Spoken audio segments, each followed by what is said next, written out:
Okay, so I'm talking, and this mic is made for somebody's head which is much smaller than mine. Okay, well, great.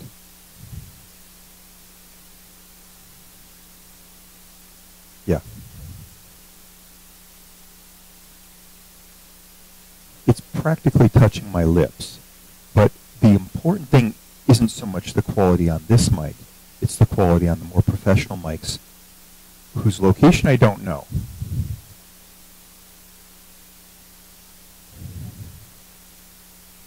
Okay, so I'll turn off this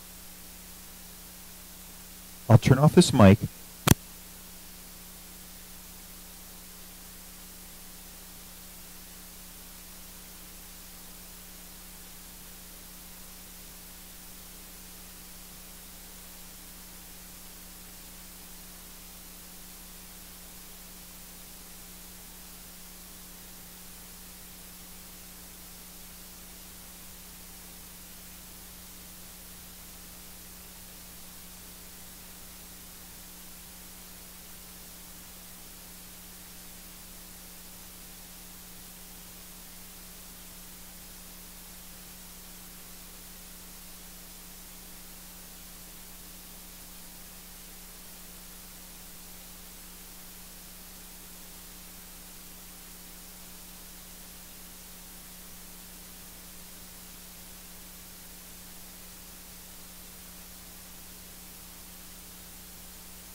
sensitive on the position.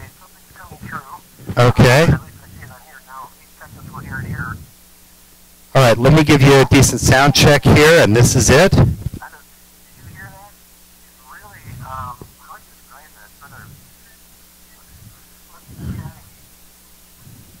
Fuzzy and staticky. Okay, let me see here. This is number 2.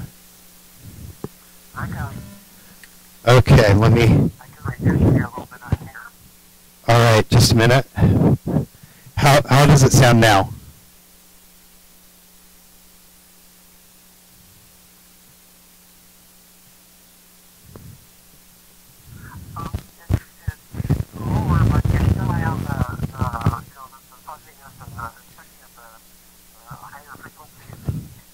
Is it a background fuzziness?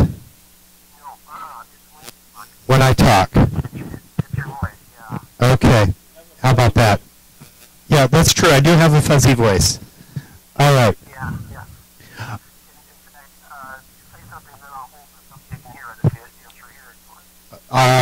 Go ahead. And should I keep talking? I'll keep talking. All right. So I'm talking and talking, and I'm very boring when I talk like this because I don't know what to say. No. Okay. Well, let's go ahead and test Gunther's mic. That's the more important one.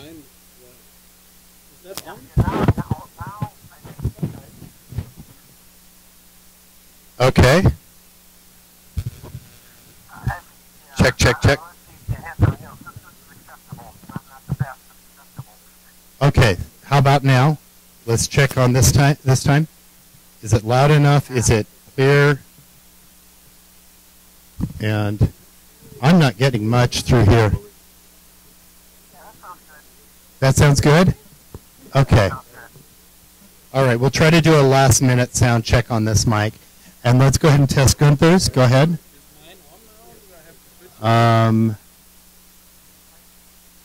Turned on as of now, and I think is that Stefan on the other? Yeah, this is Stefan. Okay, Stefan, do you hear me? This is Günther Hasinger, and I'm talking a little bit lower than. Oops. Yeah. Okay. So I've got to turn that sound down a little bit. 1, 2, 3. Do you hear me, Stefan? Yeah, put the microphone down a little bit. That will help. Do you hear me, Stefan? So Stefan, can you hear Gunther? Yes? Can you hear Gunther when he talks? I'm talking 1, 2, 3. 1, 2, 3. He cannot. He can hear or he cannot. Stefan, you can or you cannot?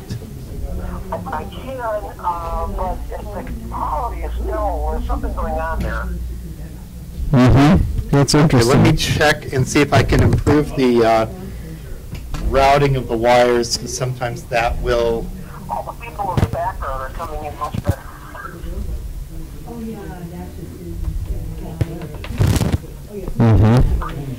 Yeah.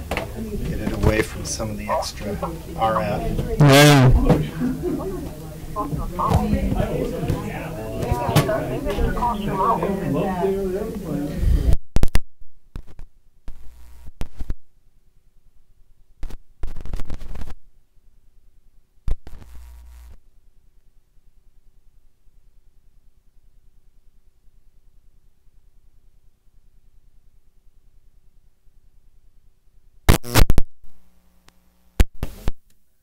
Okay. Am I making sound now? Does it look like? Oh, hello. All the technical setup is a little bit difficult, but we'll get there. Yes, you are. Okay. It sounds good now? Good. When I talk too much, too loud, I will turn down the system so that you can talk as loud as you would like. Okay. Okay, yeah, that's much better. It's kind of amplifying too much. Okay. Okay. Good.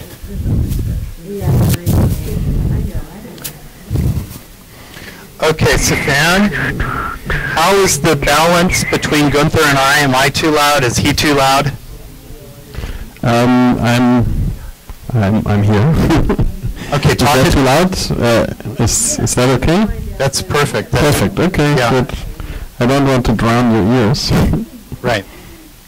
Okay, and then this is me talking.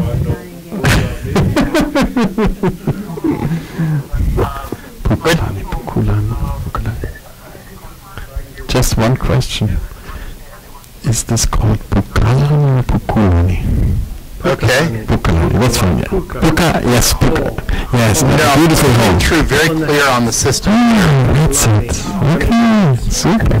Yeah. Oh, I see. And I'm going to turn it down just a touch in the front. Oh, the sun shines through. And this is called Pukalani. It's great. And- now I know. Well, because I have written it on my first slide and I didn't want to embarrass You're not hearing or what? our institute.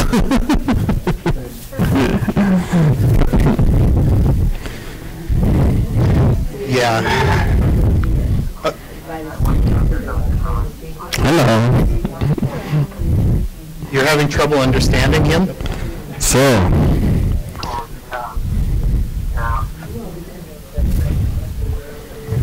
oh God. I have to switch my mic off, so.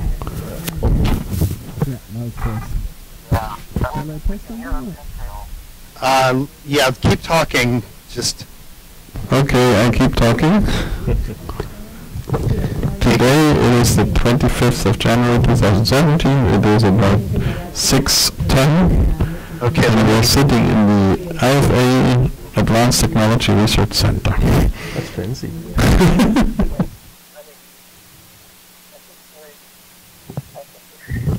Pardon?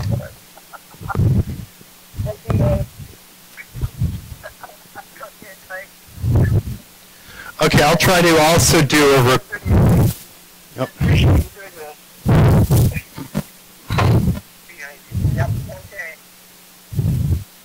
Okay, I'll also try to do a set my tablet up to record. Stefan, I'll set up my tablet to record as well, and hopefully so that we'll have backup. We're using the desktop again, aren't we? Yes, we are. That's the issue. That's what with the desktop. Okay, could be because it's coming through very on that headphones. If I remember from the time when we were using the Okay. all one time solid light, which we were using the desktop. Right. Yeah. So maybe in between before the next one. Yeah.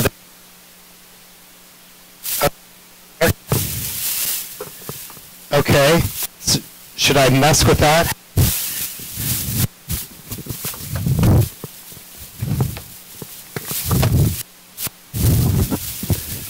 Like that? Is that good? Part of it is also I'm moving around, and so I'm breathing a little heavier. Pardon?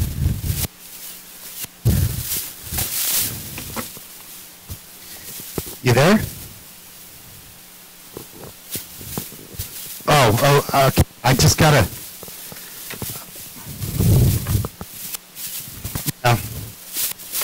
Okay. Okay, hold on for a second. I'm going to have to take off my Bluetooth because the battery is low.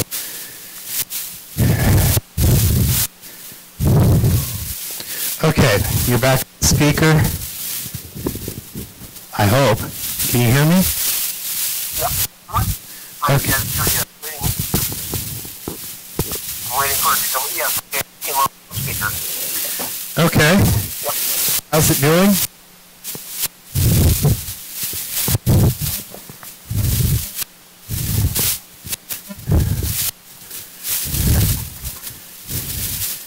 And what time is it? I think we'll probably set it. I think so. Yeah. We're on broadcast, we're on record, so everything is set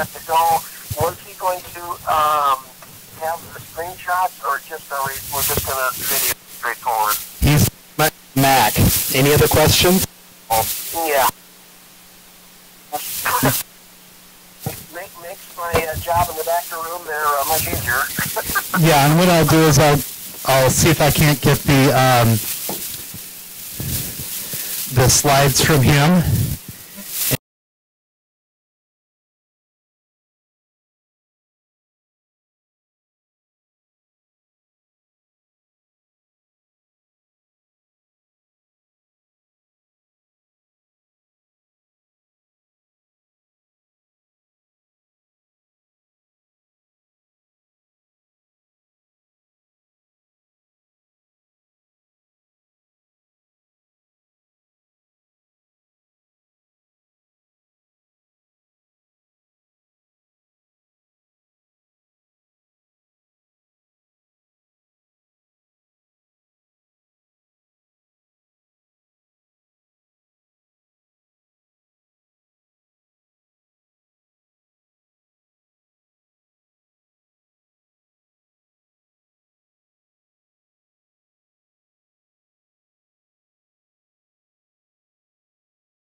because I've heard that the sound was really distorted. So I wanted to see if I could hear that and sort through it. Yeah. Oh, yes. It's horrible. Yeah. Wow, what do we do? It's, yeah. Yeah, I don't think that, you can try that, but I'm not sure that's what it is.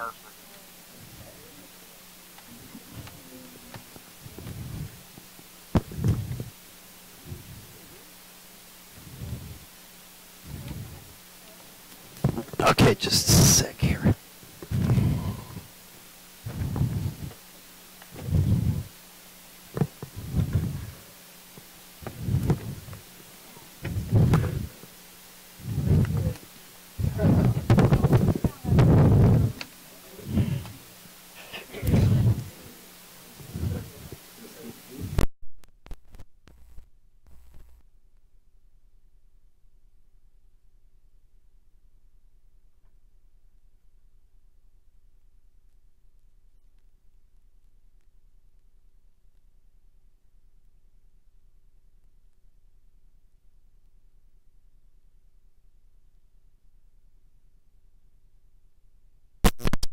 Really distorted, and I think it's crosstalk from this wire, this cable.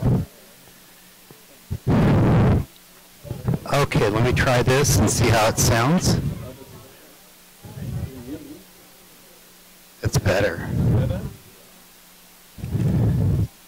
Yeah, it is.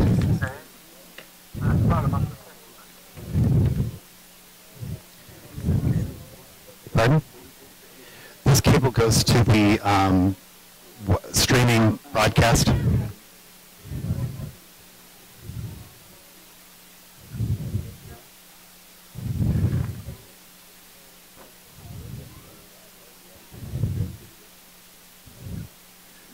And let's try that. How does that sound?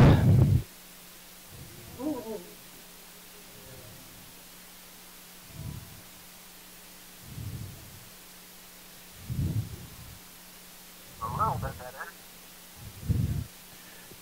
Check, check, check.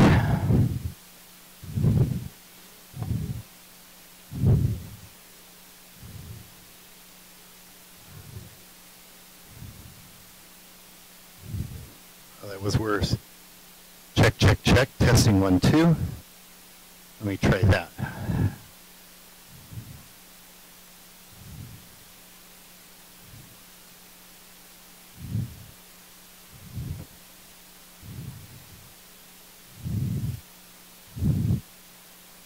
How does that sound?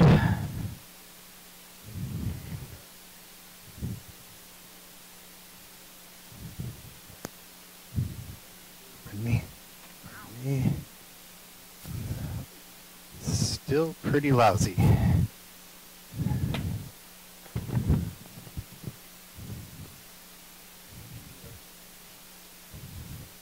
Yep.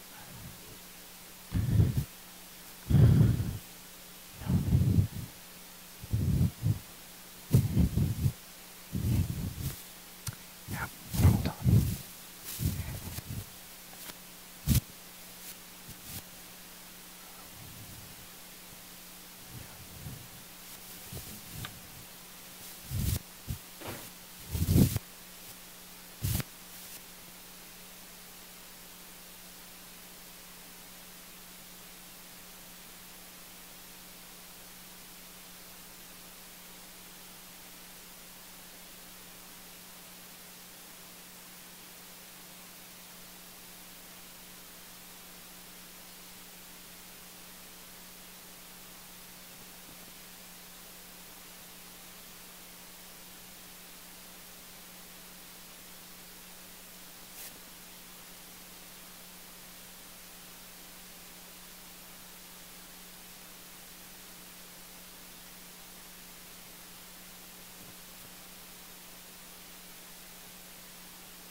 Okay, just a sec here. Is that on or is that off?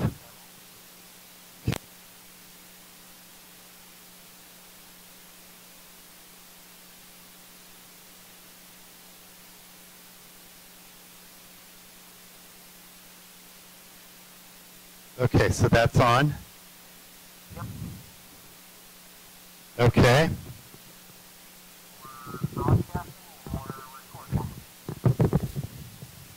Okay.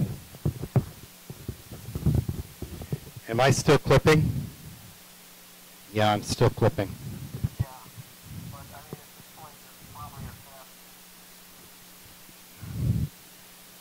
I will, let me steal Gunther's microphone for a second and see what that sounds like. We'll swap.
Okay. Yeah, you're coming in loud and clear here. So it'll be on the board.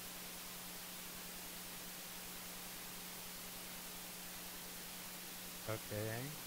Yep. Okay.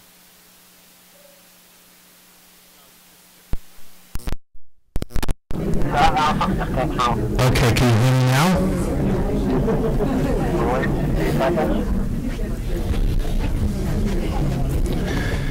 And I'm just going to keep talking because I'm going to want to hear that real quick, just to make sure. Really? Is it really distorted still? Yeah. Well, that's not so bad. Can you turn up the volume at all? Yeah, I can turn up the volume here. Okay. And let me try to turn it up here, and everyone's wondering how long it's going to take JD to get this going. And it'll be one more moment. I think we are. That's. We can make you out. Okay. Yeah, I know we're getting close, but. All right. It's got, you know, but we can hear you and hear what you're saying. All right. Is that better? That's all. Actually, I'm just going to really kind of crank it.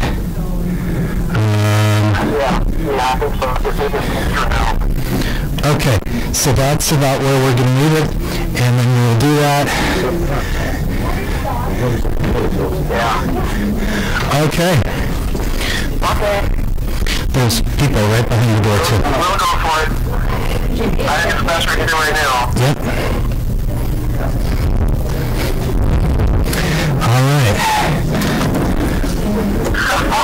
Gunther's making shadow. There we go. Yes. Before the audience gets too restless. All right, and it is a packed audience. And okay, switching off. We're switching off the cell phone because obviously I should have done that before now. Talk to you later, Stefan. Everyone say hi to Stefan. She is in Oregon.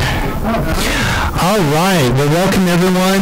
Sorry for the late start on this. I'm Dr. J.D. Armstrong. I'm the Maui Technology Education and Outreach Specialist here at the Institute for Astronomy. And one of the things that I do is I put together these talks and find interesting speakers like we've got tonight. Dr. Gunther Hassinger has been the director of the Institute for Astronomy for the last how many years? For the last 7 years. And now he's going to be the Director of Science at the European Space Agency in Madrid. Did I get that right? Hey, that's the first time I've gotten it right all the way. So anyway, so and Gunther sadly is leaving us. He's going, as I mentioned, but also this is the 100th talk, so we thought it was kind of a nice coincidence that we would exploit. And so let's give Gunther good Maui welcome. Here we go. Thank you, JD, and thank you to you all for coming here in such a huge crowd. I think I'm very pleased and honored, and also it's a great pleasure to talk to you. You know, when we discussed and we planned for this lecture, it was a few months ago, I didn't know anything about Madrid, and so this was really not scheduled for my farewell party in my swan song, but it turned out to become that, and so for some reason just things are fitting together. And the Astronomy's Limitless Journey I also did mean to be a personal statement, but now it became a personal statement because it's my journey as well. And this is actually the title of a book which I have published here 2 years ago at UH Press, and you can download it on Amazon Kindle or you can buy it. Christmas is over, but it's a great present. And this book is also, I mean, it's basically a journey from the beginning to the end, or actually from a little bit before the beginning to after the end of the whole unit.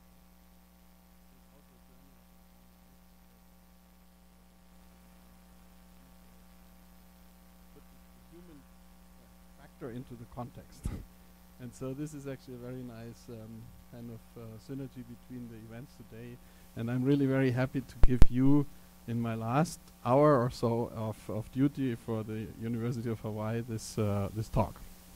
So let me start. And let me start at the beginning. And in the beginning, there was nothing. JD, can we switch the backlight off? Because you know, astronomy happens at night, and these pictures are all very dark. So, so in the beginning, oh, that's really dark. Okay, in the beginning there was nothing. And this is almost biblical, but it turns out that our current cosmological understanding is actually very close to some of the creation mysteries of some of the religions. Like, for instance, right now, Buddhism has the head up because it is, and even the Hawaiian creation chant is basically creating the universe out of nothing. But even in the Christian religion, there is the idea of creatio ex nihilo, the creation out of nothing. But the difference is that nothing is completely different to anything that we can imagine. Nothing is actually the largest energy content of the universe. Most energy is in nothing, and everything else is just a very small perturbation of that. And let me try to motivate that with you. I think it's still a little bit too high. Some people complained that they can't see the down. Now we have to make a compromise between down and up. So what is nothing? Who of you have heard about quantum mechanics or quantum physics? Okay. And who knows that in quantum physics you cannot measure anything very accurately because there is a so-called uncertainty principle. So everything that you would like to measure in quantum physics has a little uncertainty associated with this. And this is not our ignorance or our inability to measure. It's a fundamental physical principle that nothing is really exact. And if you now apply this concept to nothing, which is kind of zero, when you say nothing is zero, if I make an experiment and I measure 0 1,000 times, I get always a different result, sometimes a little bit more, sometimes a bit less. That means even nothing is uncertain. And this uncertainty is what we call quantum fluctuations. So every physical system that you try to measure has fluctuations. And physicists think about these fluctuations as little particles, pairs of particles, which are created out of nothing, for a very short time, and then they annihilate each other and they give back the energy that they borrowed into nothing. And so whenever even if I take you out of the room and I take the chairs out and everything else, and then I pump down the room so the air is out, and then I cool down the surface of the wall so that the temperature, the waves are out, there is still something remaining, and that is this quantum fluctuations. And this idea of having particles where there is nothing is actually a very fundamental concept. And it turns out that the vacuum itself is actually much more complicated and much more powerful and energetic than we can even imagine. When you calculate the energy which is in these quantum fluctuations, the physicists, that's really embarrassing. There are 60 orders of magnitude uncertainty in what the energy of this quantum fluctuation field is. So we cannot really say this with very high accuracy, but we know that nothing is actually full of power. And it is so much full of power that you can actually create a whole universe out of that. And that is what I would like to motivate with you. By the way, if you have questions which are short, don't hesitate to raise your hand, and I can try to explain it. We will have a possibility for some discussion afterwards, but just if something is completely inexplicable, then please raise your hand. So these virtual particles are everywhere, between you and me and in every other system they are existing. And now what happened in the beginning of the universe was that something which we still don't fully understand has actually ripped the universe apart. So a little piece of nothing, which basically was filled with quantum fluctuations, has been all of a sudden ripped apart and has become something of the size of a soccer ball. That was our baby universe. And what happened while the space was ripped apart was that these particles were ripped apart as well. So while before they were all close together, happy hand in hand, they created and they destroyed each other, all of a sudden you rip space apart, and now there are the partners running around and they don't find anybody else to annihilate with. And so all of a sudden you pull real particles out of the vacuum of the universe, and you create a universe which is filled with hot, real particles. And that is what we call the inflation. In the beginning, in the first split second, 10 to the minus 32 seconds, something which was almost zero has been expanded into the size of a soccer ball. And this size of a soccer ball was extremely hot because all the energy that is in the quantum universe is all of a sudden running around as real particles. And when real particles are running around very fast, the temperature is high. And so the universe started with an extremely high temperature, something that we cannot really imagine, something like 10 to the 32, so 1 and 32 zeros degree Fahrenheit or Celsius, doesn't really matter at that scale. But okay, and from there on, what happened was that the universe, and this is something which is still not fully understood, why did this inflation all of a sudden stop? And why did it then go into a much more coasting, much more smooth increase in the size of the universe? So from there on, from this little inflation part, the universe basically expanded, and while it is expanding, it is also cooling down. Now, why does something that expands cool down? We know the opposite effect. When we are pumping up our bicycle, the tire and the pump gets hot, because we are squeezing particles, gas, into a smaller volume. When we squeeze something into a smaller volume, it has to react with larger velocity, and the higher energy that is in there is actually transformed into heat. If you do the same thing, the opposite, if you take a bicycle tire and you inflate it infinitely, the gas in there gets colder and colder and colder, and all of a sudden things are freezing out. So when it's getting colder, all of a sudden other forces can take over. Like for instance, if you have a lake in winter which is filled with water, when it's getting colder it turns into ice. And something similar happens with the universe. The universe from this extremely hot early phase freezes out into something where today we have galaxies and stars, and then we are sitting here in our galaxy on our planet, and we are looking onto the sky. But when we are looking onto the sky, we also look back in time, because everything that we are seeing somehow takes some time to get into our eyes. So when I see your faces, for instance, I see you all about a nanosecond younger than you are in reality. Because the light had to take some time from you to me. When we look at the sun, we see the sun about 8 minutes older than younger than it is. When we look at the next star, we see that star about 4 years younger than it is in reality, and so on. When we look at the next galaxy, it's about 170,000 years. And so we can actually, astronomy is something like a time machine where we look out in space and we also look back in time. And so we cannot look into the womb of our own mother, but we can look into the womb of another mother that lived there, and we can say what happened at that time, what did the first structures in the universe look like. And that makes astronomy so fascinating. Okay, now let's move on from here. And we say, we now know, and I don't have enough time to explain all of that. Actually, the story of the universe is so long, and I only have an hour, so I have to be selective what I tell you. So I cannot really touch on everything, but maybe in the discussion later. But through various different methods, we now know pretty well the cookbook, the recipe, what that puts together our universe. And let's start with what we know and love best. That is the heavy elements, things that our Earth is made of, that we ourselves are made of. The carbon, oxygen, nitrogen, silicon, all the heavy, all the elements of the periodic table. You have a book there with the periodic table, right? And and all the elements in the which are heavier than hydrogen and helium. I don't need it. I just for him to look into it. All those elements actually are made in the belly of stars. So we are real stardust.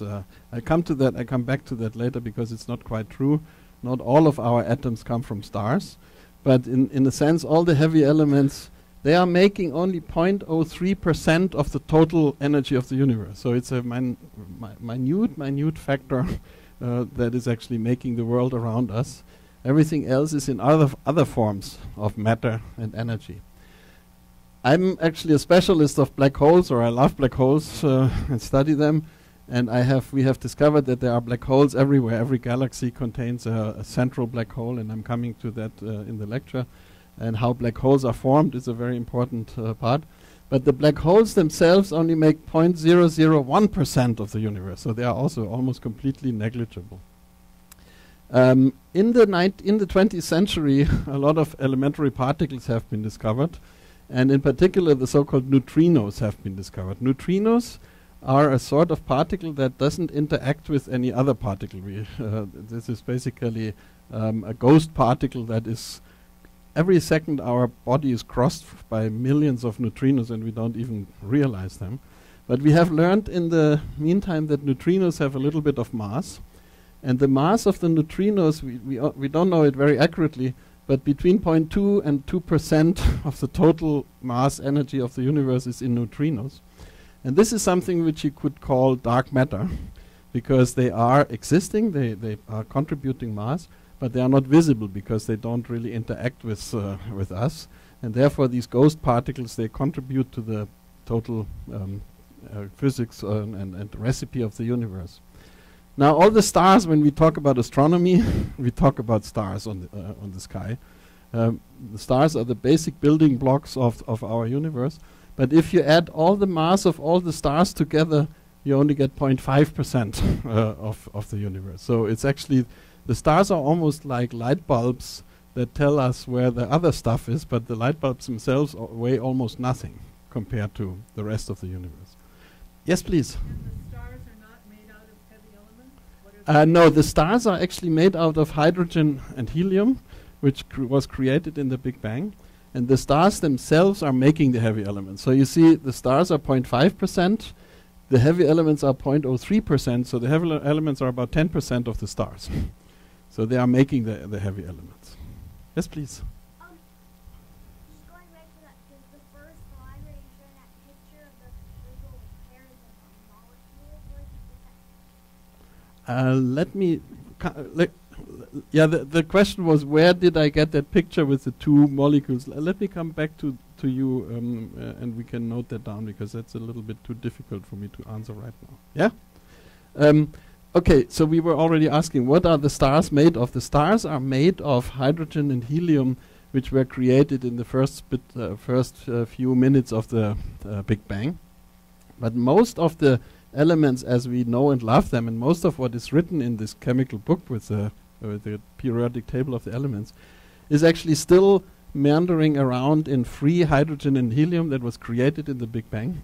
And the stars are then forming from that hydrogen and helium, and they are then forming the heavy elements and so on. Yes, please. What is the Big Bang? Oh, I'm coming to that.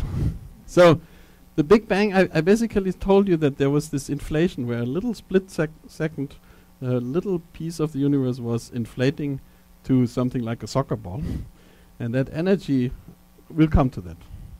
The Big Bang is actually not happening. The Big Bang has not happened. The Big Bang is still happening today. But that we have to come to that in a second.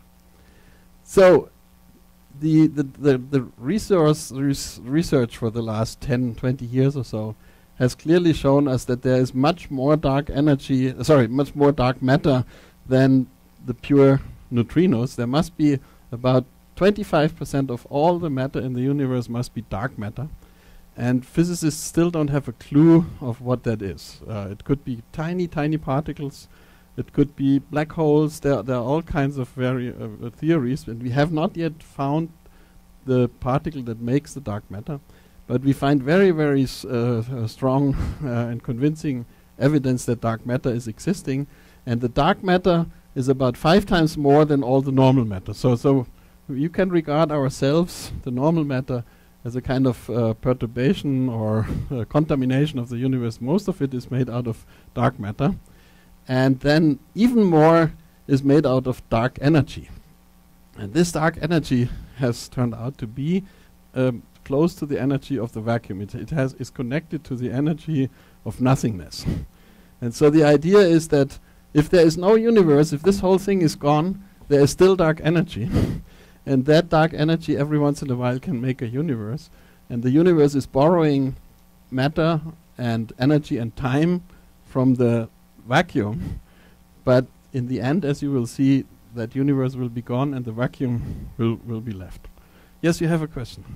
Is that picture that you put for the black hole actually a picture of a black hole? That's an artist's concept of a black hole. We'll come to that. We'll see that a little bit better.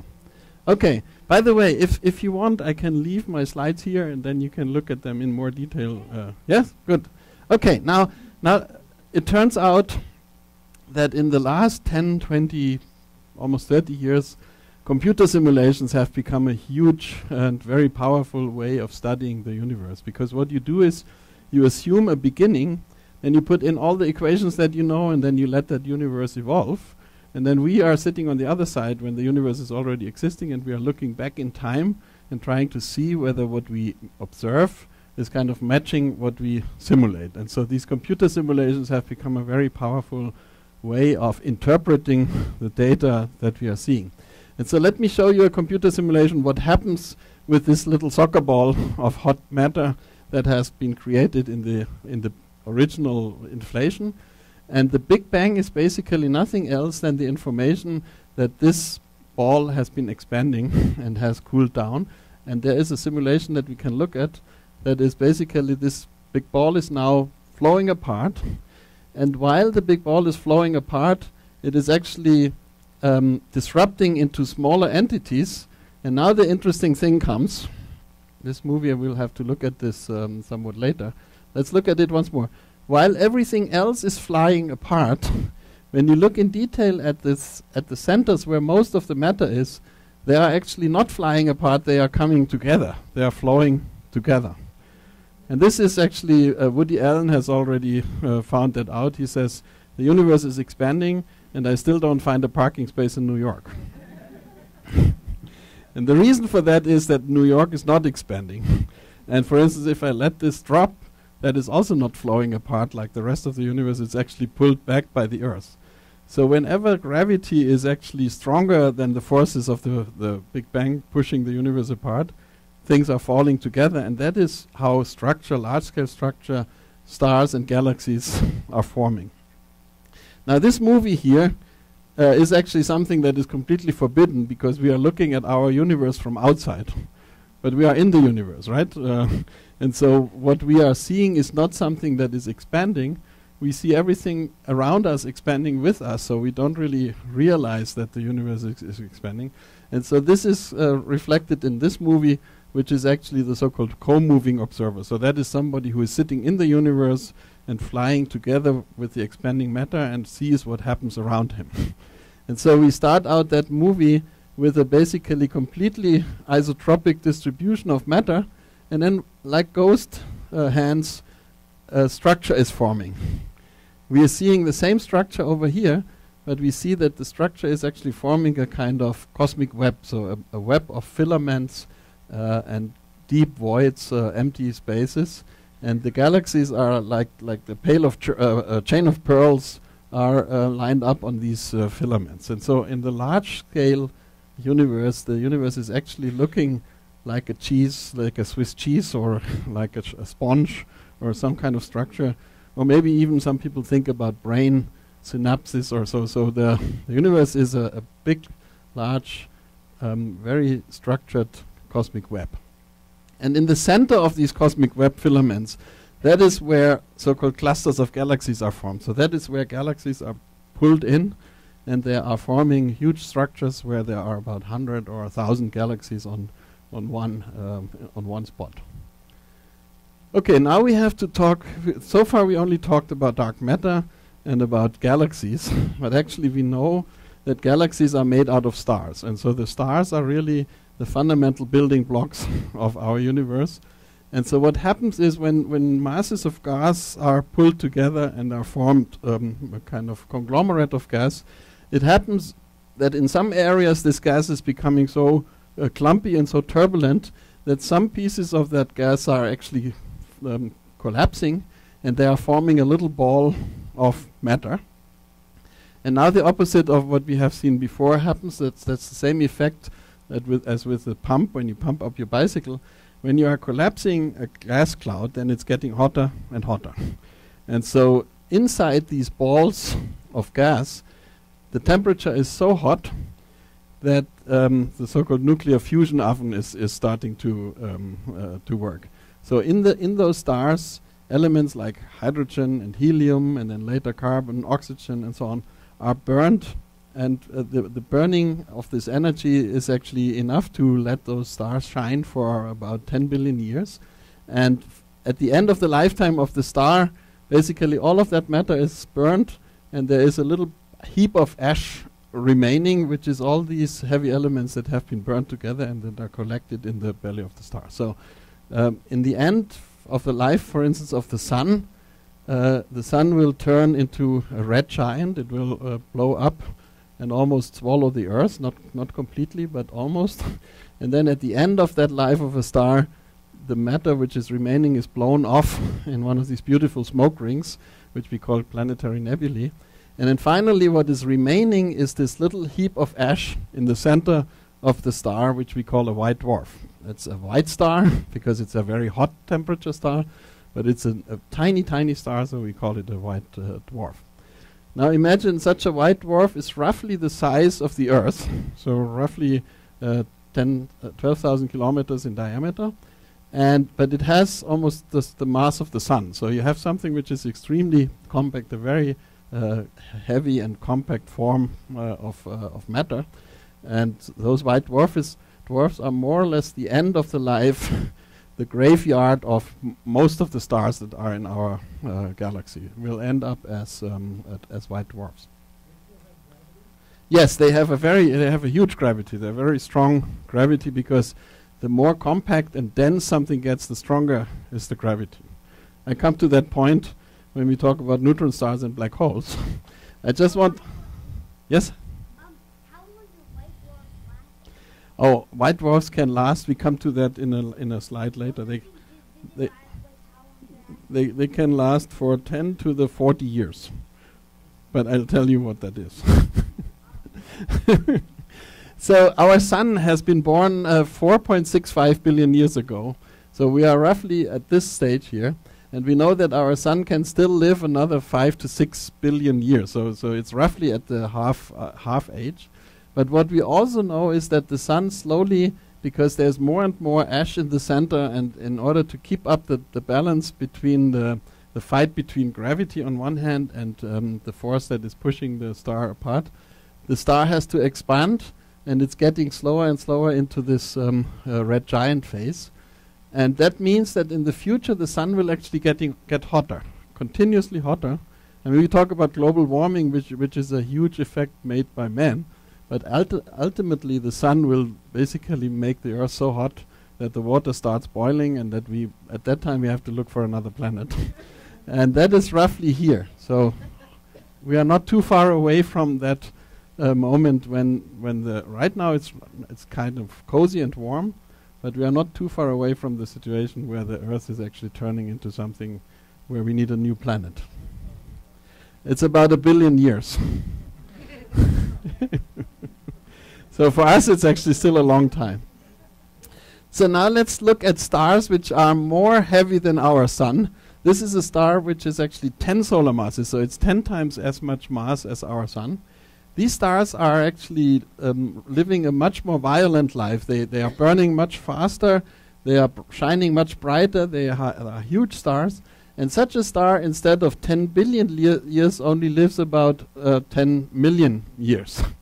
And so within 10 million years it is blowing away its gas, and in the end, no, it's not blowing away its gas. In the end it's growing into a supergiant, and then in the end there is a supernova explosion, and what was a white dwarf before is now turned into something which we call a neutron star. And the neutron star has roughly the mass of the sun. It's as heavy as the sun, but it is roughly the size of the Maui Valley. It's about maybe 10 kilometers in diameter. And so it is an extremely, extremely dense version of matter.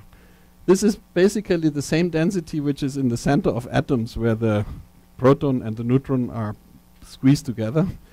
And such a neutron star, because we were asking about gravity, when you are sending a light ray around the sun, you know that the sun is slightly bending that light.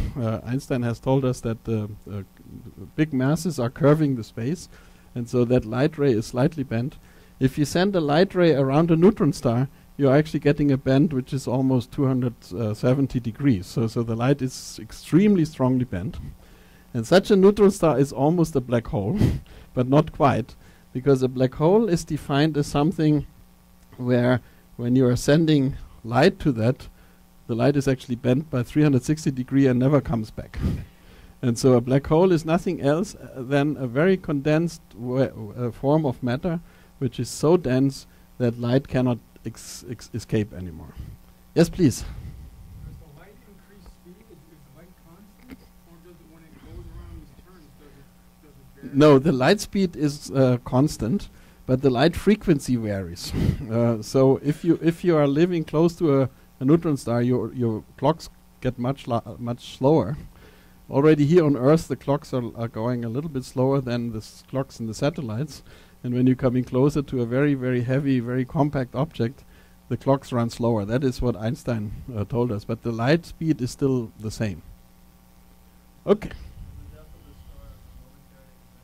Yes, so the death of this star is what we call a supernova explosion, and that happens within a second roughly, within 1 to 2 seconds. That is when the stars are actually, in the end, the nucleus of the star is collapsing and turning into what we call a neutron star. And when the neutron star collapses to a black hole, that can go even faster. That can be in a millisecond or something like that. So it's a very, very fast event. And indeed, I will show you a few cases where neutron stars and black holes are formed. And this is some of the exciting research that we just got in the last few years. And actually some of it has been done here on Haleakala with pan-stars and other observations.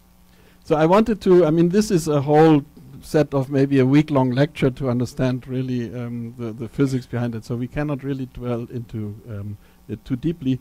But I wanted just to introduce the terms white dwarf, neutron star, and black hole. And now we know that black holes are actually formed when stars which are even heavier, 30 solar masses and higher, when they end their life, what is remaining is so heavy and so compact that even the matter can no longer withstand the pressure of gravity, and ultimately gravity wins. I think in the universe gravity always wins, it's just a matter of time.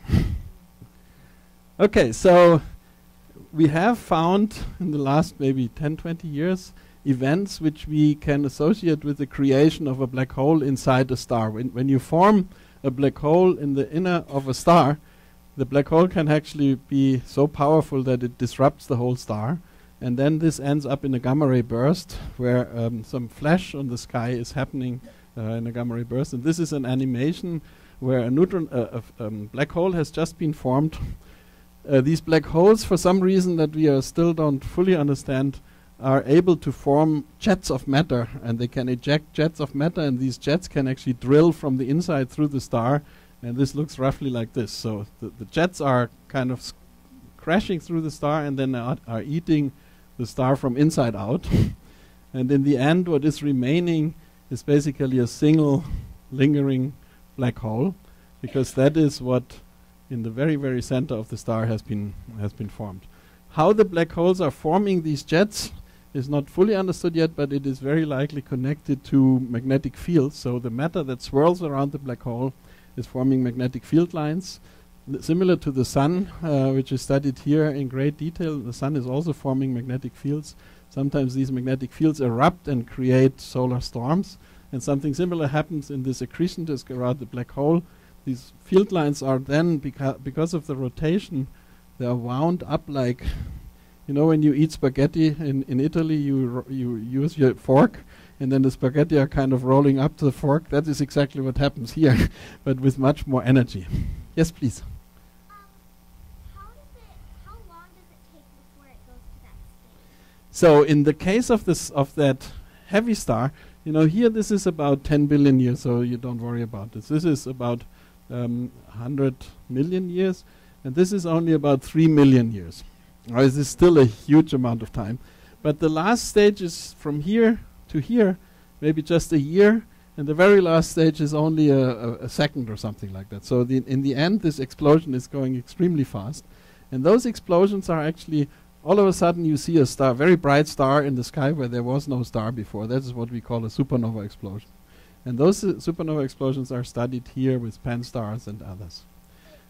Like, when it's a star, how long does it take until it gets to that stage? Like, when the star is, like, big, and then how long does it take till it, like, eats it until it... Oh, this event that I showed you here takes probably a few seconds. A few seconds the black hole is eating its star from inside out, and that is what we are seeing as a gamma ray burst. So some flash of light somewhere on the sky is all of a sudden happen. We see such flashes every day, roughly once, and so we know that every day a new black hole is formed somewhere in the universe. Yes, please. Is that a drawing? This is a so-called Hollywood movie, so it's actually only an animation. It's not a real physical drawing. Yes, please. The black hole is compressed matter. Yes. So it's not actually a hole.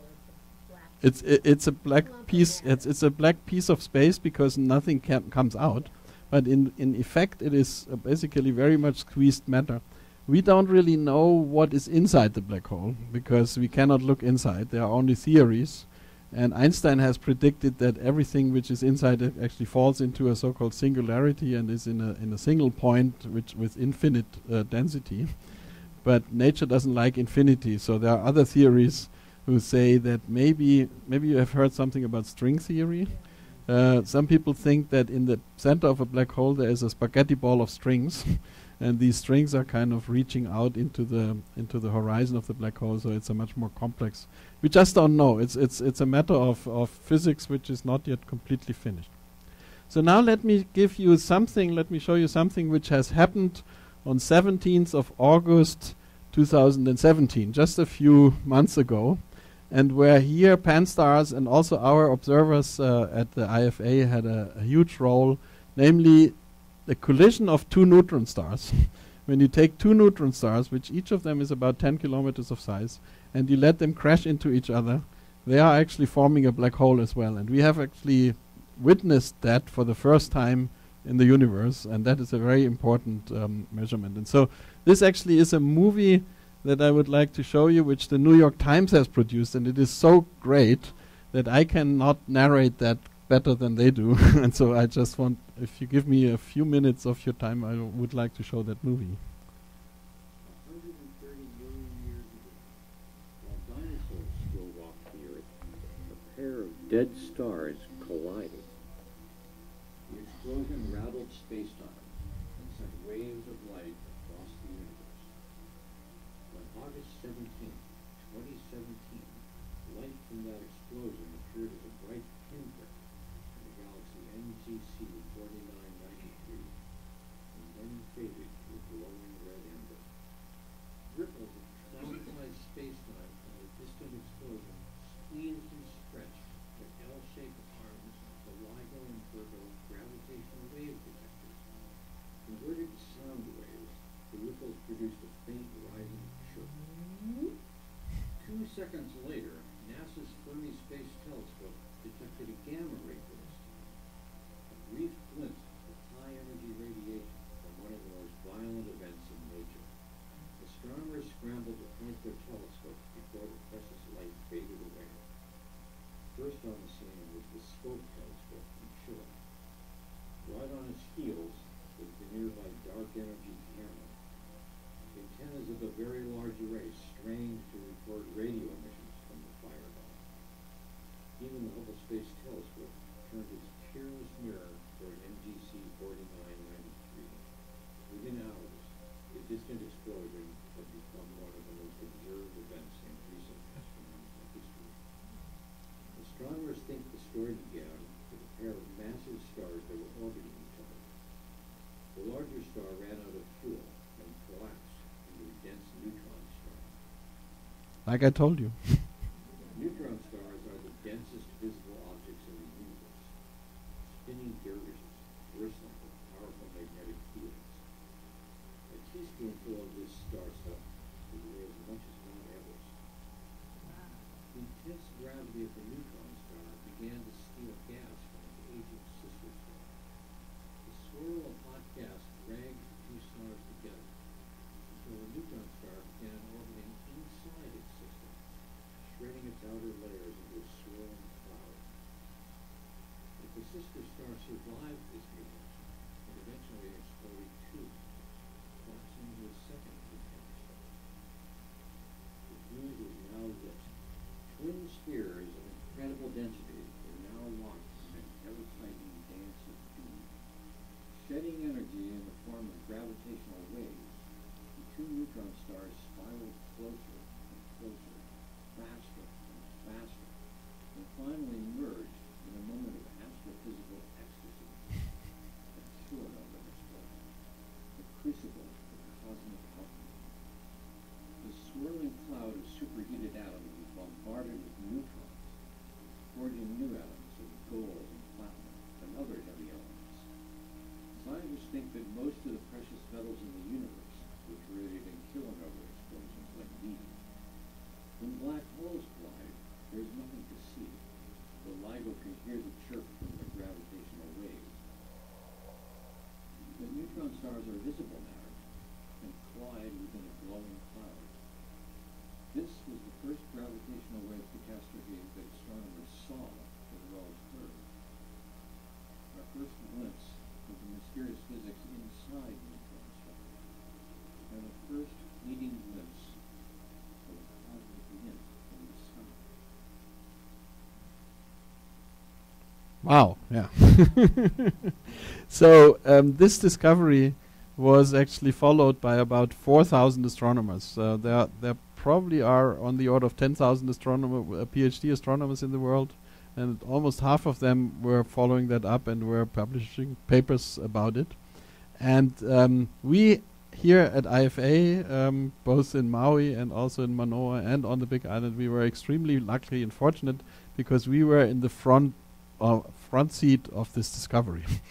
And the reason for that was that our new faculty member that just started in August, Benjamin Schappi, was actually among the discovery team that has seen the optical counterpart for the first time in Chile with the SWOP telescope.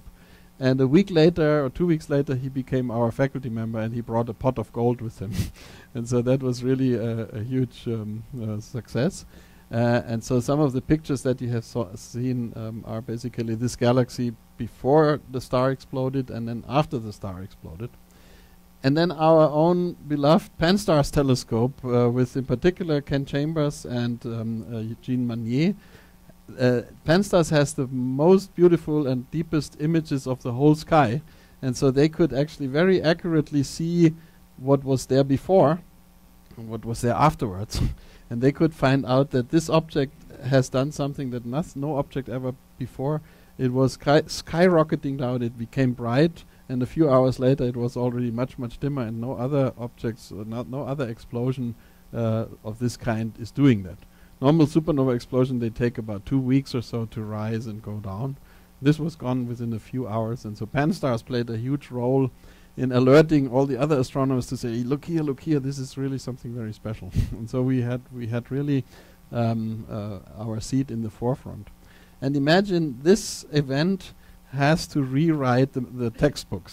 So when I told you we are all stardust, this is only partially true because only the light elements in the periodic table of the elements are actually made in stars. The heavier elements like silver, platinum, gold, but even iodine. You know, our body needs a lot of iodine to feel healthy. That iodine is produced in neutron star mergers. So we are not only stardust, we are also neutron stardust. And that was a huge revelation, and which also had a significant effect from here. And by the way, you know, a lot of the mass of our body is made out of water, and you know, water is the chemical formula is H2O, so it has 2 hydrogen atoms and 1 oxygen atom. The 2 hydrogen atoms in water are coming directly from the Big Bang, and the oxygen comes from a stardust. So we are not completely stardust, we are also Big Bang dust. Okay, so now this brings me to a little side effect, because our Pan-STARRS telescope is not only detecting kilonova, it is actually mainly there to find so-called killer asteroids that are posing a potential hazard to the Earth. But Pan-STARRS has also done the largest and biggest all-sky survey that has ever been done. And the sky has now been observed about 120 times all over. And so this is a complete change of how astronomy is done. And Pan-STARRS has been originally evolved and developed by Nick Kaiser, our faculty member who has in the meantime taken up a professorship in Paris. And then Ken Chambers, Eugene Manier, and a whole team of astronomers in particular also here. They are right now, while I'm talking, they are observing up there in the first floor and do the next discoveries. And the Pan-STARRS data has been made public to the public. Yes, please. What is that thing right there? Like that This one, yeah, that is the Pan-STARRS telescope. This telescope is sitting on the top of Haleakala. In the meantime, we actually have 2 telescopes. The second one will open its eyes soon. I was hoping that I can get the first picture before I leave, and the clock is ticking, but the eyes will open very soon. Here you see a beautiful picture where in the background you see Mauna Kea, taken from Haleakala. And this is the sky as observed with Pan-STARRS. So you see the Milky Way here. When you look in detail, you see constellations like Orion, Scorpion, and so on. So you get basically the whole sky in a pack. And the data that is there is about 4 petabytes. I don't know whether you ever have heard about petabytes. Maybe you've heard about terabytes, because the biggest disk, I come to you in a second, the biggest disk that you can buy, maybe about 10 terabytes. This is about 400 times more. And this data is now served to the public, so every one of you and everybody else on the Earth can actually dial in to the Space Telescope in Baltimore. And the Pan-STARRS archive in the Space Telescope is very popular. This is the Hubble data which has been served. This is the Pan-STARRS data that has been served. And the Library of Congress is about that size. So the Pan-STARRS data has already been served more often, I mean more data than the Library of Congress. But if you add all the data together, 4 petabyte, that is about 400 times the Library of Congress that we have there. So now please your question. Oh, this year. Yeah, that is one of the nebulae in the galaxy. We will come to that. We'll see that later a little bit in greater detail. Okay, so what I wanted to show you that Pan-STARRS in October has made a discovery that was really mind-boggling. And I don't know whether you have ever heard about Oumuamua. Do you know what Oumuamua is? Let me skip over that for the moment. That is just a number of potentially dangerous asteroids that Pan-STARRS and also also Atlas have found on Mauna Kea. On Haleakala compared to all the other telescopes. But Oumuamua is this guy. Have you seen that? Yes. Almost everybody has seen it because it has become such a huge press. Pan-STARRS at some point has discovered an asteroid which does not belong to our own solar system. Everybody else is kind of flying around the sun, and they have found an interstellar visitor, somebody who came from another star and visited us, and is already gone now. But through observations, through many telescopes, I mean, Haleakala has discovered it, but then it was observed from Chile, VLT of ESO, Gemini South, then also Gemini North has picked it up, the Keck telescope has picked it up, Canada, France, Hawaii, and the UCURT telescope, and UCURT is now our own telescope. We have made this, and you see that the light curve of this object, that means the brightness, has changed dramatically and has this regular dips. And the interpretation is that this object is actually rotating, and it is actually a large cigar-shaped object.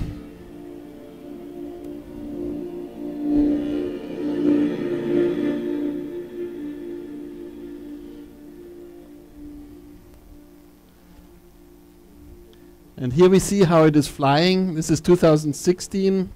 At the end of 2016, it was passing by Jupiter.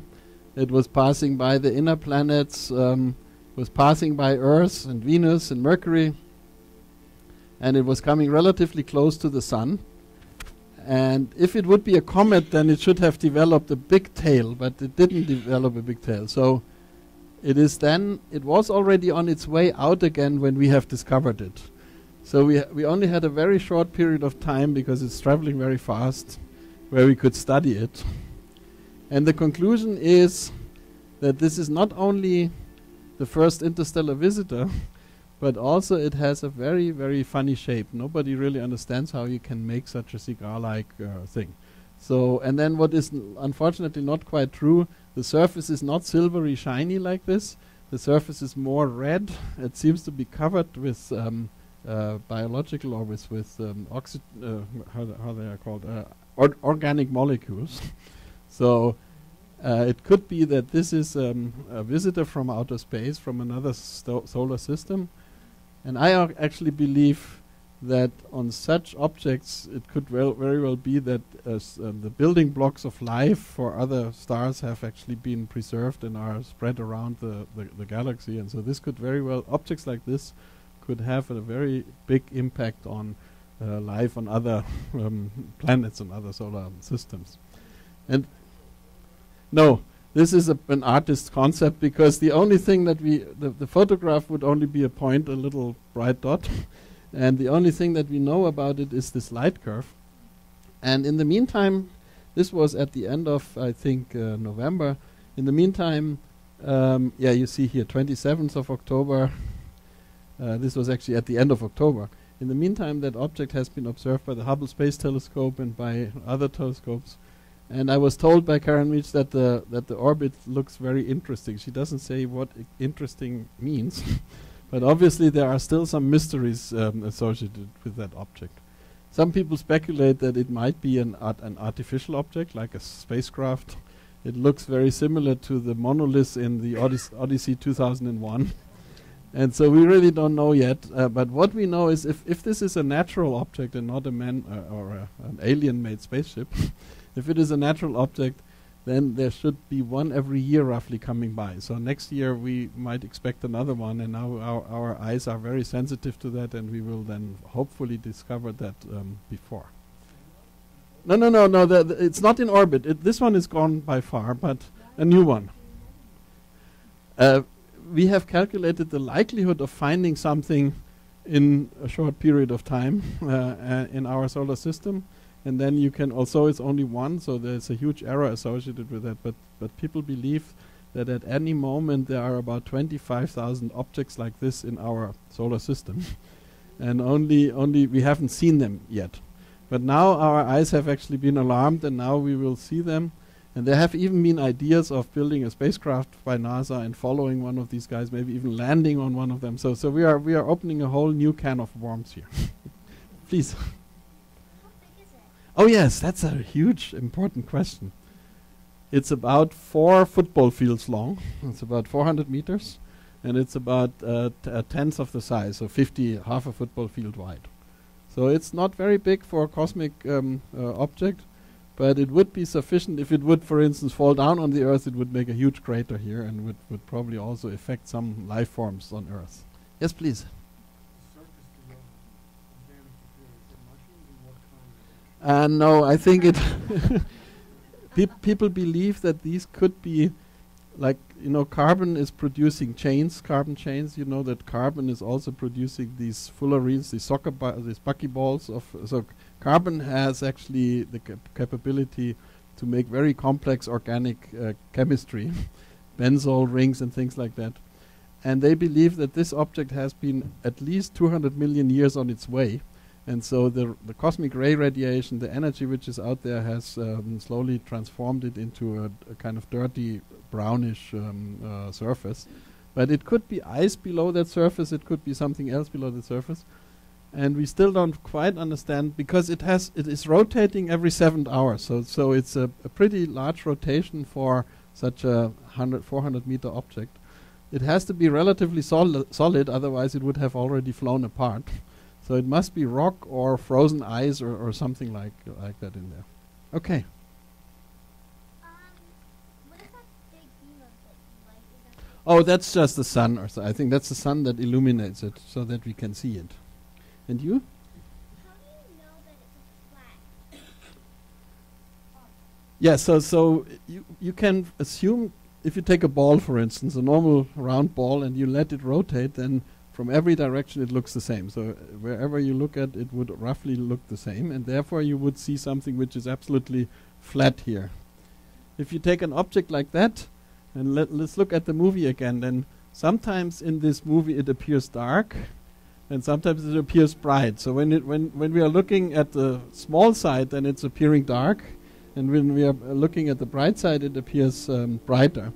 And that would create this kind of very strongly variable light curve. Okay, let's, just for a little bit of proudness, about 2,000 pieces of press coverage came through that discovery. Most of the global large media have covered that, and it is, I think, one of the most important discoveries of at least of the last year. Now imagine we had, yes?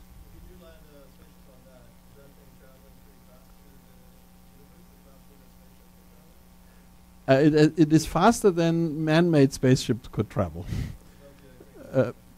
But I think with new with new motors, like for instance hydroelectric motors, and we have specialists here in the audience about new types of thrusters, it might be possible to reach something like that. There is also the idea of Stephen Hawking's and others to create something, a little spacecraft which is not bigger than an iPhone, which is actually covered. Oh, what's that?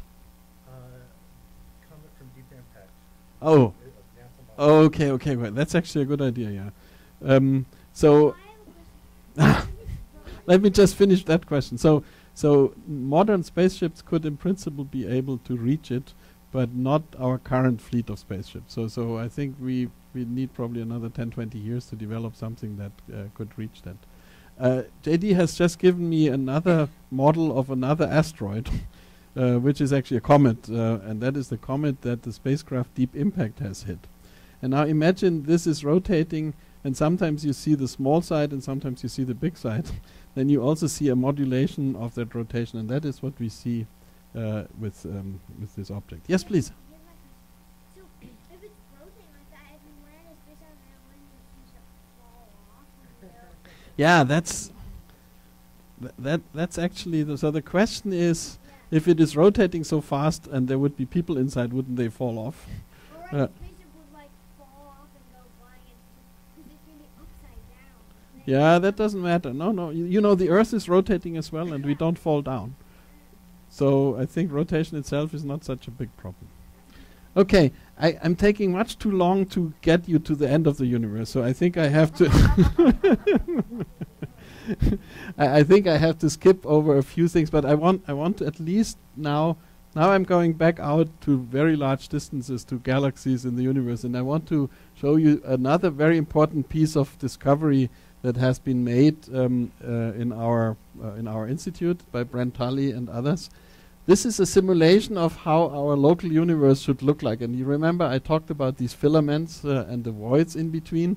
This is a very realistic simulation where we are basically here, close to, we are in a kind of suburb of a big city, and this big city is called the Local Supercluster, and the largest object in that Local Supercluster is the Virgo cluster. So when you look here, this is the local group where we are living, and the Virgo cluster, which is a cluster of galaxies in the direction of the constellation Virgo, is the closest big city that we could travel to. I mean, if we would fly faster than the speed of light. So it's our local universe. And Brent Tully, our good colleague at IfA, has for many years and decades developed a method where he can actually measure very accurately the distance to other galaxies, and he can put the galaxies into a three-dimensional picture. And now I would like to invite you into a journey of the universe where we are flying basically from here to there, and I just want to give you a feeling what that looks like. And so this is also coming with music. Who of you knows the sky? And who knows what constellation this is? Yes, it's Orion. So it's the Hunter. There are the three belt stars, there is the sword, there are the knees, and so on. And so now this becomes live, and we are flying into the direction of the Orion. And here is the Orion Nebula. Where's the music? Oh, yeah.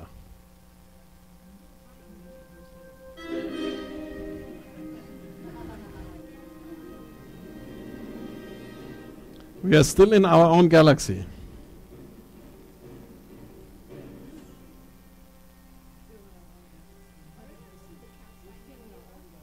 The Cat's Eye Nebula, you're right, that was wrong. This is the Crab Nebula.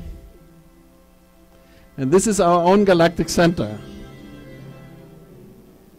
Now we leave our galaxy. That's our galaxy. We see the Magellanic Clouds and other clouds around us. And now we visit the Andromeda Nebula and M33.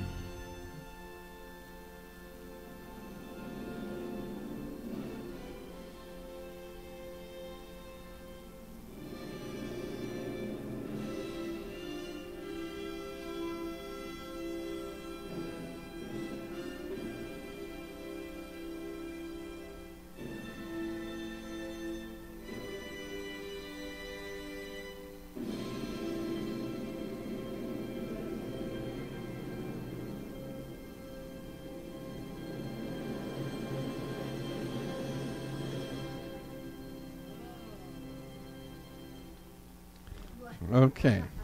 So how did Richard Strauss know how long that journey would take?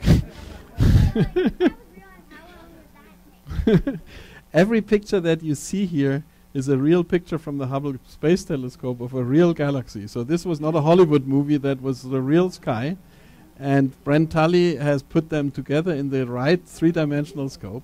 And you saw that when we approached the cluster, the sky was not filled with galaxies completely, but we were kind of traveling along a road or a village into the big city. And this galaxy is actually 1,000 times bigger than our own galaxy. And that galaxy has a black hole in its center, which is also 1,000 times bigger than the black hole in the galaxy. Now, I think I cannot in detail talk about black holes here because we are just running out of time, but I would at least like to show you. The our own black hole in our galaxy has 4 million solar masses. This one has about 4 billion solar masses, so about 1,000 times more. And you know that our whole galaxy has about 100 billion stars. So this thing is still a very small fraction of a whole galaxy. But that galaxy probably has 1,000 times more stars than our own galaxy. And the reason for that is it is sitting in the middle of this cluster, and the other galaxies are coming by, and they are eating. So this galaxy sits like the spider in the web, and it's eating other galaxies, and it's filling itself up, and the black hole is eating and getting bigger and bigger. And so that's how we believe that the universe... at the end I will show you a movie that kind of is our current understanding of how the universe evolves on large scales. Yes? So really, is it actually sucking up other galaxies? Stacking? Oh, sucking. Yes, this big galaxy is actually... Yes, the question was, is this galaxy sucking up other galaxies? Yes, it does. And because gravity wins. Gravity is pulling them in. This has a huge amount of gravity, and it can... And then what happens if when the other galaxies get sucked in, they just become part of it? Yes, yes, indeed. So why don't I jump to this thing immediately? I'll just skip through a few very important pieces. I just show you some observations from Mauna Kea. But I will actually skip over to first. This is the object that we have just visited, the M87. This is this big object. It has in the center a black hole. And you were asking, how does a black hole look like? So it is actually black. No, so the matter before it falls into the black hole starts to heat up and gets very, very hot, and therefore a black hole looks like a ring of hot matter. The black hole itself is black, but the stuff that swirls around it looks bright, and that's how we believe we can detect black holes. Now I'm coming to the question, what happens when two galaxies are colliding and when they are actually kind of swallowing each other? Some people call this galactic cannibalism, because one galaxy eats another, but on the other hand, the other eats the other as well. So both of them each other. So I call it a galactic marriage. So two galaxies marry each other and they become something even nicer and bigger.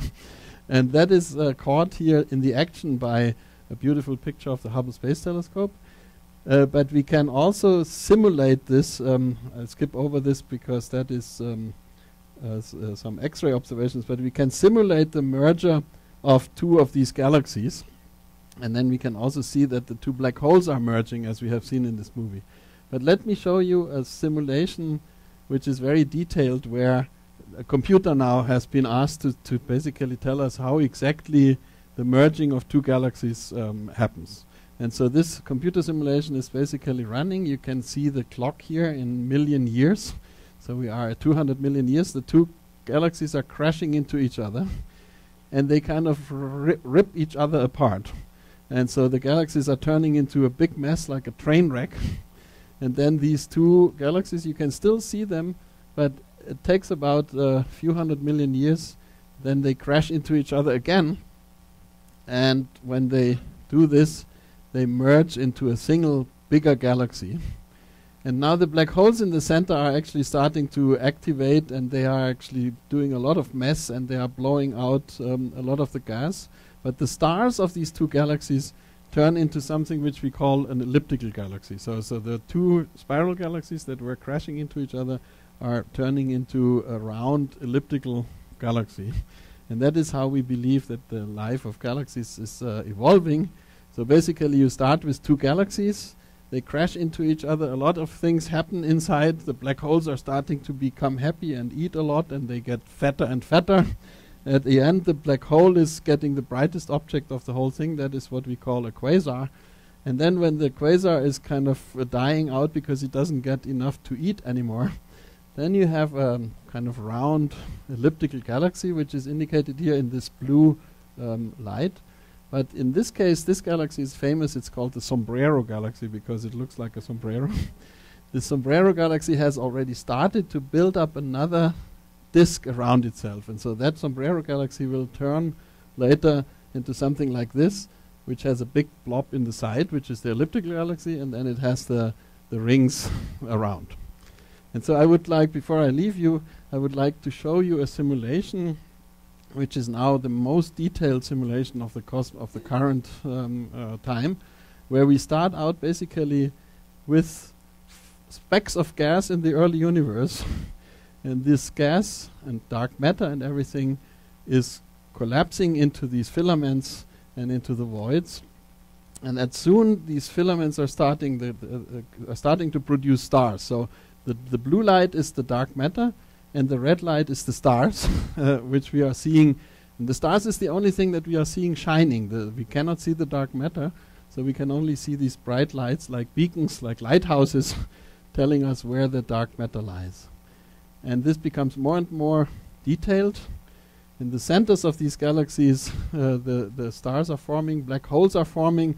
The black holes are starting to make a lot of mess in the center of the galaxies, and that is actually creating here kind of explosions of matter. Supernova explosions are pushing out the heavy elements that are created, and slowly the whole universe is polluted with stardust, with stuff that is produced in the center of stars. And this is indicated here. The green material is still old material, and the blue is a little bit younger, and the red is the youngest material, which has the highest chemical enrichment. And there are basically, the universe on that scale is like a fireworks at midnight at New Year's Eve, because a lot of things are happening all over the place simultaneously. And our galaxy is just one of these, sitting in this whole kind of cosmic web that lives for a very, very long time. And so that brings me to the end of the talk. And now I have told you so much about the universe, and you probably have forgotten what I said at the beginning, and therefore I tell you the whole thing again. But I tell it to you in a very condensed time scale. And so what I did is I have created the so-called the calendar of the universe. The Big Bang starts on 1st of January. You can't read that very well, but the Big Bang starts on 1st of January in the last year. And today we are basically at the New Year's Eve of the new year. And so now I have compressed the whole life of the universe into 1 year, and that is what I call the calendar of the universe. So about 14 minutes after midnight, the universe became so cold that it basically became visible. We have skipped over that part. The first stars that we were already able, the first stars that were forming in the universe formed about 5th of January. And those stars very likely also produced the very first black holes, because those stars were very heavy, and so the end of a star is a black hole. The stars then are starting to create the elements. Nothing was there before. Everything had to be formed. And so carbon, nitrogen, oxygen, everything we know and love and eat has been prepared by stars for us. Let me finish, and then maybe you can no, why don't I ask a question? Because it's too long. What's the question?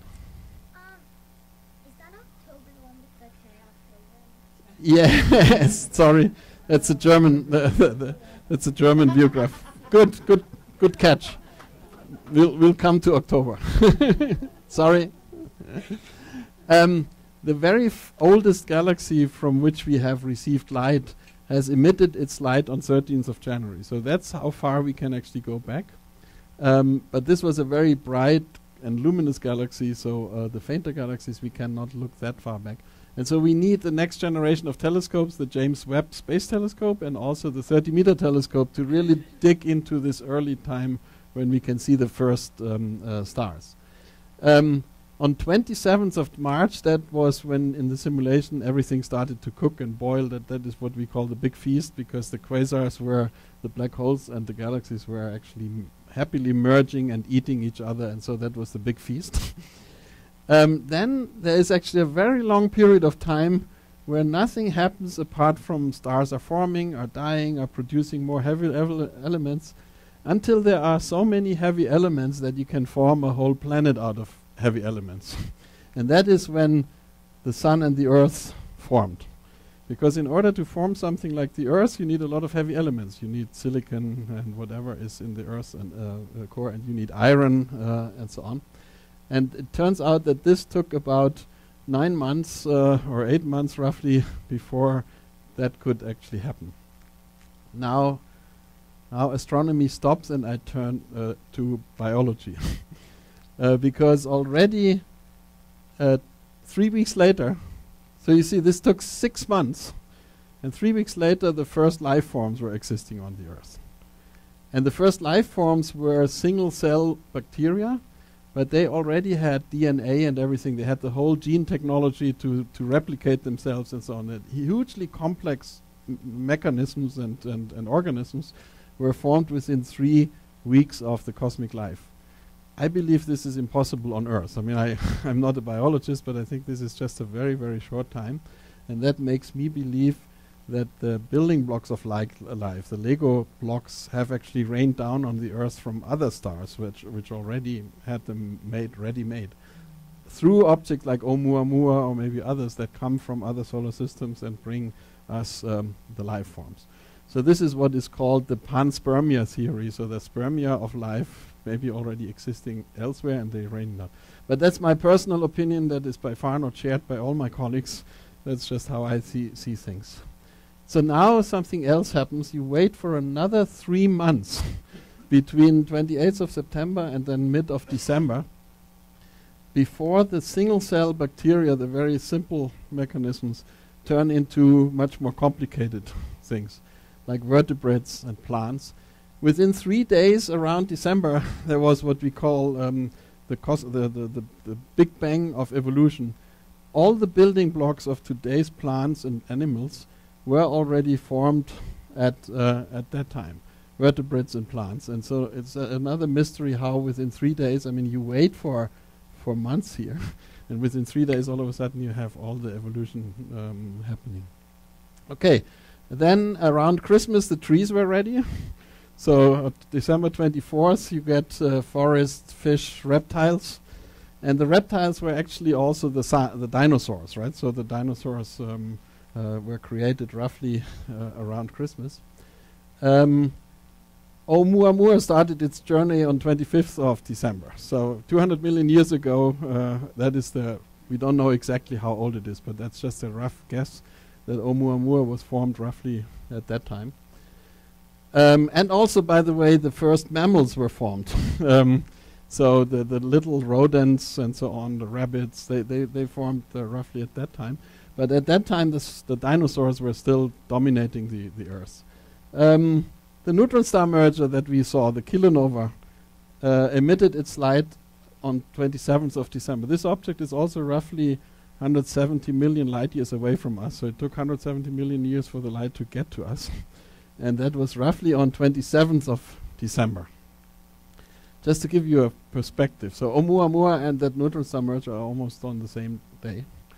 On 28th of December, the dinosaurs got extinct. Oops, there was an asteroid that hit the Earth or some other cosmic catastrophe, which made not just the dinosaurs extinct, but also a lot of other life forms. I think 30 or 40% of all life forms died at that event. Okay, then on basically prime time on New Year's Eve, at 8 o'clock in the evening, the first hominids start to appear. And those were the things that were still not, they were still crawling, and then they slowly opened up, the Australopithecus and all of our forefathers. 83 minutes before midnight, Haleakala was formed. So all the Hawaiian island chain is only the last hours or so in the life of the universe. Our modern humans, the Homo sapiens sapiens, was formed about 6 minutes before midnight. At that time, this Homo sapiens still lived with other humanids, in particular the Neanderthal man. And you know, the Neanderthal man then got extinct roughly 70 seconds before midnight. But we now know today that the Homo sapiens and the Neanderthal man actually crossbreeded, and they actually fell in love to each other. Because we could analyze teeth of humans, and we saw saliva of Neanderthal men and human teeth. And so they must have kissed each other. But unfortunately, Neanderthal man died out. And then 4.6 seconds before midnight, Jesus Christ was born. That means our modern time started. But to be fair, I mean, all world religions, whether it's Buddhism, Judaism, and so on, were formed in the last 10 seconds of the universe. 0.23 seconds, the blink of an eye, is our own life in this scale, because about 100 years, all of us will get 100 years old. This is roughly 0.23 seconds. And so now we are on the current time, on December, and now we can look a little bit in the future. The gravitational waves from this merger that I showed you, where two galaxies were joining each other, will reach us roughly on 3rd of January. I hope that Pan-STARRS is ready by that time. Sorry, no. It will be ready tomorrow. And then on 22nd of February happens what I told you. The Earth is getting too hot to live on because the sun is slowly growing. The water will start to boil on Earth. And that is the last moment when we have to travel to another planet. By that time, Mars is getting relatively cozy. Mars is relatively cold still, but the sun is getting warmer and warmer, so Mars will be habitable for quite some time. So we might be able to hop to Mars. But the latest, when the sun is really turning into a red giant, we have to turn to another planet. And if we find another planet, then on 16th of April, we can actually we can see the merger between the Andromeda Nebula and our own galaxy. So our own galaxy and the neighbor galaxy Andromeda Nebula will go into a big dance and do exactly the same that we have seen there. But that's not the end of the story.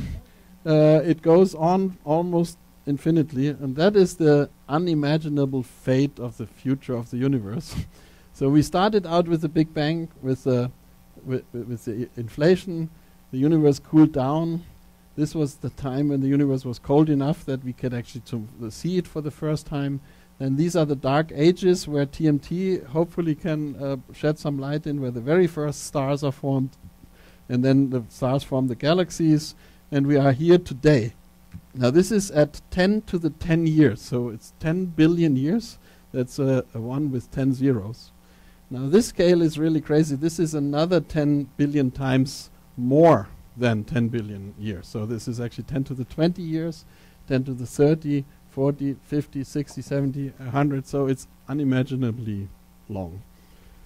And what happens is the universe will expand, continue to expand, but we know today that the universe is expanding in an accelerated fashion. So that means the galaxies are flying apart tomorrow faster than they do today. And that means you were asking, what is the Big Bang? The Big Bang is still happening today. The force that is pushing the galaxies apart is still active today, and it's accelerating the galaxies. And that means that the universe, everything will flow apart much, much longer. At some point, the white dwarfs will die, the protons will decay, and the only thing that will remain for a very, very long time is the black holes, because the black holes are the longest-lived life form that we know, at least in our own universe. But we know from Stephen Hawking that at some point even the black holes will dissipate and re-radiate. And so the universe starts with nothing and it ends with nothing.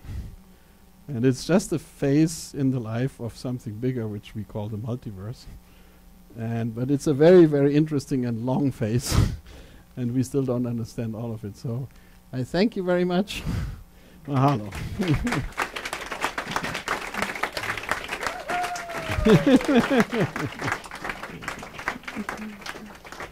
Okay, maybe we can turn the light on a bit, and then if there have been wonderful questions, and in particular you kids have asked really great questions, and there's one more here, and then 2 more. Yes. So the question was, did I hear about the theory of multiple universes? And what are the odds that this is realistic and that it's really true? Okay, first I have to say we are touching an area of physics where we almost know nothing about. But still, what we know is that our universe was created out of almost nothing and it was exploding. And this is actually consistent with the so-called chaotic inflation, where this doesn't happen just once, but it happens all the time. So while we were talking, maybe there were already 2 universes that were created between you and me. But not all of these universes are so lucky as ours. most of them are basically dying immediately because they're either too wimpy or too big, and they are basically exploding while we don't even see them. So we still haven't found out why a universe is so long-lived as ours.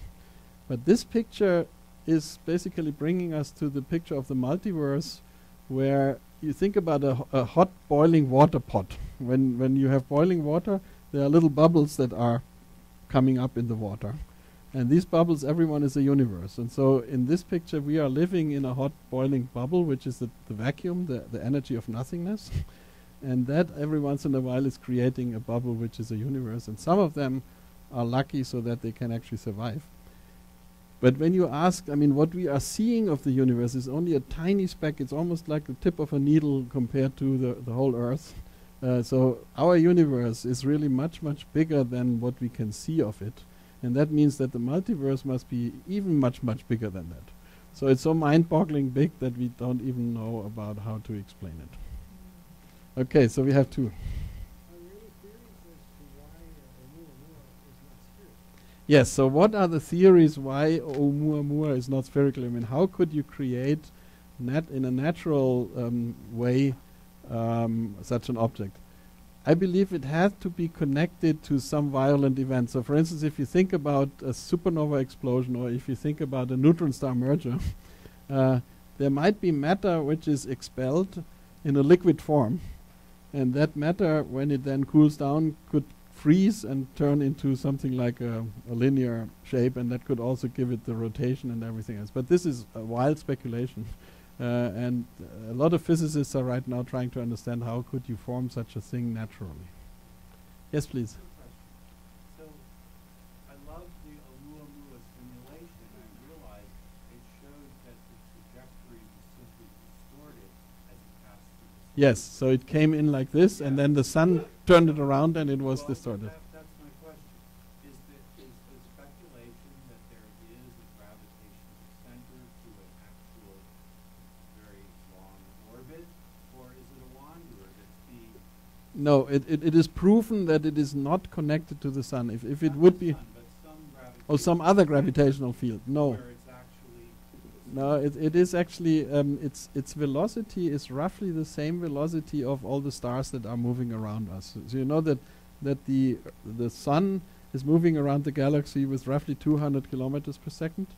The next star is also moving with 200 kilometers per second, and the differential velocity is actually what we see with the star. So the Oumuamua is basically bound to the galactic center, but it is circling around the galactic center, and it is kind of wandering from star to star. But it's not passing through as a wanderer. Through our galaxy? Yes. No, only through the solar system. It is still bound to the galaxy. Okay. And then the second question was, what's the thing? Yes. What is the thinking in terms of expansion? The string theorists would say, oh, it must be expanding in 11 dimensions. And what is the thinking as to how many dimensions of expansion there are? So first, you mentioned the string theory. It has the beauty that it has 11 dimensions, but 7 of those 11 dimensions are actually rolled up in infinitesimally small units so that we can't really see them. Only if we have a super microscope or some collider, we would be able to see these other dimensions. So then there are 4 dimensions left, which is space and time. And the problem is the curvature of space, which mass is creating, is very hard to imagine. Right? In 2 dimensions, you can think of a space like a flat piece of paper.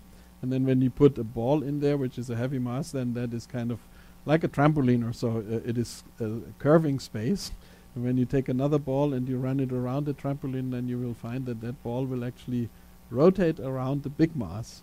Also, there are no forces acting between the big mass and the other mass. So the curvature of space is what gravity is of. And it's very hard to imagine a 4-dimensional space curvature only if you take time into account. And if you squeeze time and space together, you get this 4-dimensional curve. So I think in this picture, everything is still fully consistent with Einstein's theory of relativity. But the quantum nature of the universe, I mean, that's the big drama that we have since about 50 years or so. Einstein, until his end of his life, tried to combine quantum physics and relativity.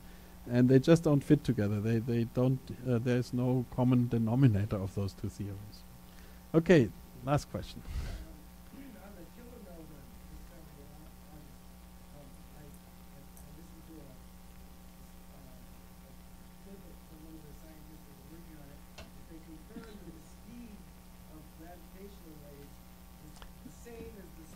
Yes.